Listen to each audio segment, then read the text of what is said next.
Assalamualaikum warahmatullahi wabarakatuh. Bertemu lagi di pembelajaran IPA. Kali ini kita akan membahas tentang kemagnetan.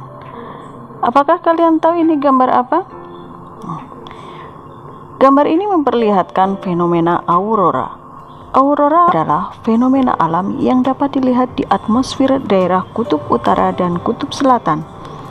Fenomena aurora disebabkan oleh partikel-partikel bermuatan yang dipancarkan dengan kecepatan tinggi dari matahari.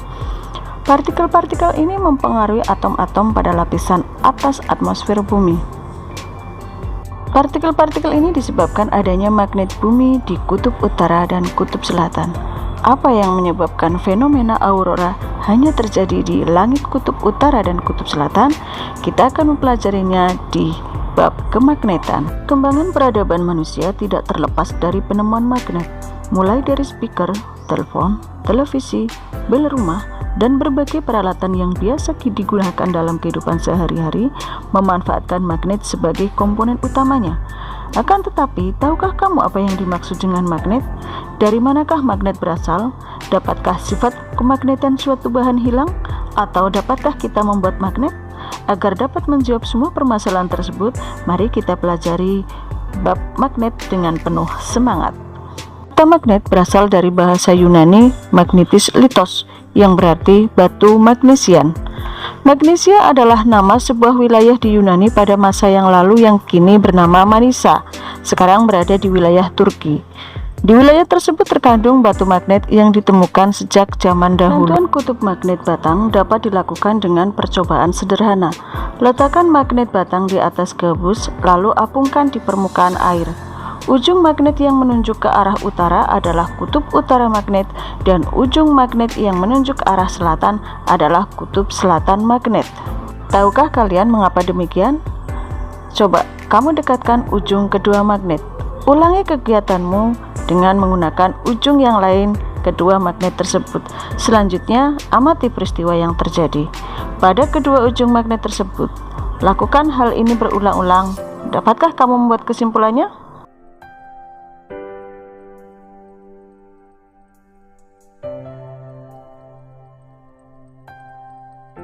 Magnet selalu memiliki dua kutub, yaitu kutub utara dan kutub selatan.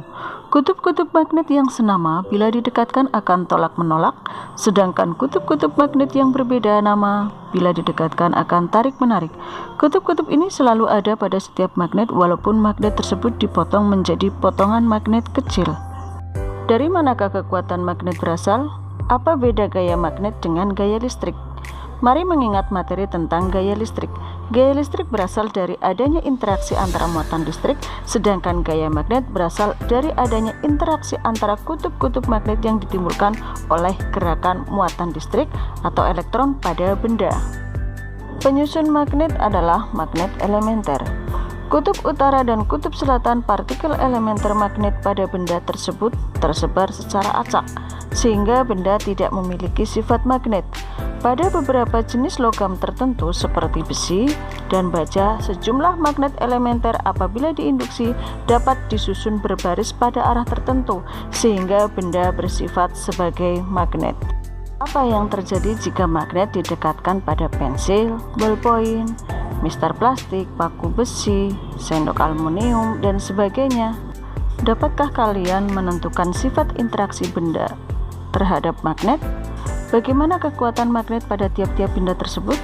Nah, berdasarkan sifat interaksi bahan terhadap magnet, benda diklasifikasikan menjadi 3 kelompok. Yang pertama adalah ferromagnetik, adalah benda-benda yang dapat ditarik kuat oleh magnet. Contoh dari ferromagnetik ini adalah besi, baja, kobalt, nikel. Paramagnetik adalah benda-benda yang ditarik lemah oleh magnet.